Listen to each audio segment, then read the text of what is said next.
When people ask like, how are things going? How's the business? How are you? Like, you know, your first thing is to be like, fine.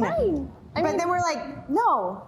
We're bad. Bad. Things are bad. Lauren and Rachel run the flower design company Sweet Root Village in Alexandria, Virginia. At the beginning of 2020, they were expecting their most successful year yet. It was our 10-year anniversary in business. We were at our highest booking level we had ever been for events, and literally within a week, it was gone.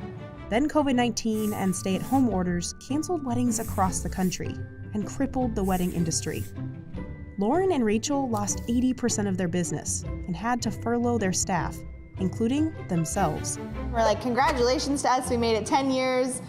Unemployed from our own business. File from unemployment. This is our warehouse/studio workspace, and we produce all of the flowers for weddings and events out of. In a typical year, they work upwards of 100 events. Some weekends we're employing like up to 100 people. We pull in big teams of people to work 2, 3, 4, 5 events on any given Saturday. But when COVID-19 was named a pandemic, their weekly event count dropped to 0. Literally within the span of 2 days, mid-March, I think all of our events canceled. We just had a cooler full of flowers. We could not stop the shipments. I think once we started seeing our fall events dropping off the calendar, we had to have a really intense week or two of self-reflection and looking at the numbers. We realized like, okay, even if this is gonna be really hard and this could take us years to dig out of this, couldn't see ourselves doing anything else. This is worth fighting for.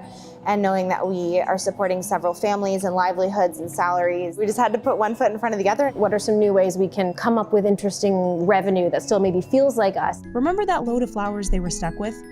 The pair decided to run a drive-through flower sale. We just set it up as a drive-through and we blasted it all over social media and had an amazing turnout. People drove up and they popped their trunks. We came with gloves and everything and put the flowers in their trunk. We had a goal, I think, we were like, well, let's see if we sell this many arrangements, maybe we make like $1,500 and donate that. I think over 2 days, how much did we raise? Around $13,000. $13,000. Which was amazing. But Lauren and Rachel still had months of canceled events and a business to keep afloat. So next, they relaunched their online a la carte shop. Over here, I'm finishing up a centerpiece from our Simply Sweet Root collection, an order placed online to go out as a delivery, and these are all pre-made designs. That's what's fun about our a la carte shop is we're able to experiment, think outside of the box of our typical designs. But not everything they tried worked. The peony sale that we did over the summer, we had some sales, that was great, but not very much. We were like, maybe 50 people will buy a peony bundle. We had like 10. Most recently, they hosted a pop-up farmers market in Alexandria, complete with a flower installation. These are just all the flowers from our local farm. Here is our Food for Others installation, hoping that people will take pictures, share about Hunger Action Month, and fight to end world hunger. Today we actually chose just to do a plant sale.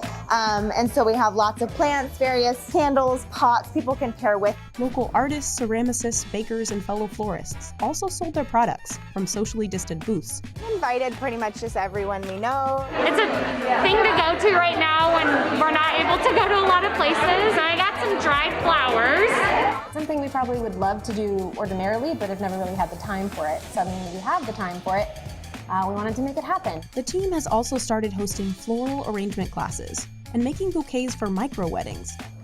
Over here, we're working on some centerpieces for a wedding, more classic white and green, but hints of blue and blush. So that's really pretty. Use a mirror so I can kind of see what it looks like to someone viewing. Despite all these efforts, Sweet Root Village is still facing huge losses. We are still at an 80% revenue deficit and don't expect to recoup much of that. Luckily for Lauren and Rachel, 96% of couples are planning on postponing, not canceling their weddings.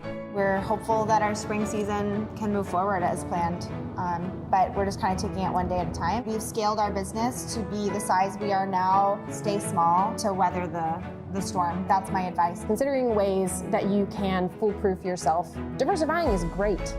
Do it. I think it's also okay to allow yourself to know if this is a good time to change course. I think that if you want it and you want it to continue, you just gotta fight harder. It's promoting resilience. I think our team's gonna be stronger coming out of this.